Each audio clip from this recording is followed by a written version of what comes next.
on sait qu'il est obligé de lâcher des choses, il le sait lui-même, il faut agir, il n'a plus le choix. Vous savez, on dit souvent cette phrase, on dit il n'y a pas d'amour, il n'y a que des preuves d'amour. Ce soir, les Français attendent des preuves. Je pense que sur le plan de la pratique politique, on doit beaucoup plus concerter et engager les Français. On ne peut pas porter nous-mêmes l'ensemble des réformes parce que ça n'est pas accepté par les Français, tout simplement. Et puis, deuxièmement, on doit probablement faire plus attention aux conséquences sociales de ce qu'on propose. C'était prévu d'avance et voilà, ils veulent la séparation du pays. Ils me cassent les bonbons. Pourquoi? Parce qu'ils ne savent pas s'entendre et on dirait que tout est prévu à l'avance de toute façon, donc... Il reste 6 mois à tenir pour cette coalition orange-bleu avant les élections fédérales de mai prochain.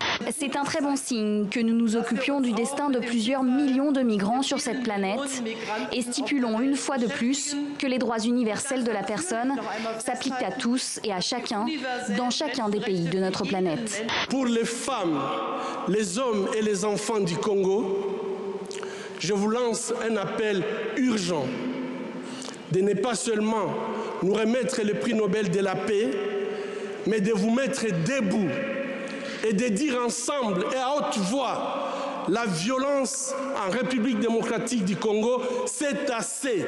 Trop, c'est trop. La paix maintenant. Je vous remercie.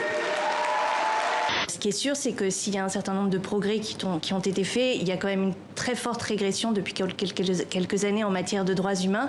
Et effectivement, on peut sérieusement se poser la question de savoir si aujourd'hui encore un grand nombre d'États ratifieraient cette déclaration. Tu as voulu voir Vesoul et on a vu Vesoul.